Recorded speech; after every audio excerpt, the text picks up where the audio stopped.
Air National Guard Lieutenant Colonel John Klatt offered to give me a tour of Long Island and Manhattan in a stunt plane very similar to the one he'll be flying in the air show this weekend at Jones Beach. Lieutenant Colonel Klatt flew along the South Shore beaches, some of it upside down, over the Verrazano Bridge, around the Statue of Liberty in downtown Manhattan, up the Hudson River, and along the Gold Coast on the way home. Very nice. This is the coolest thing I've ever done. This is incredible. Feeling okay? Yeah, dude, this is amazing, amazing feeling.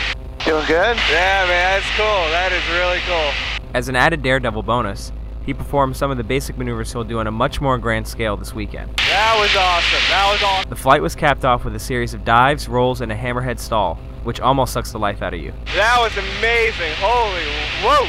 Holy roller coaster ride, huh? I can't go on a roller coaster anymore. It was a quite different view of the Long Island Sound.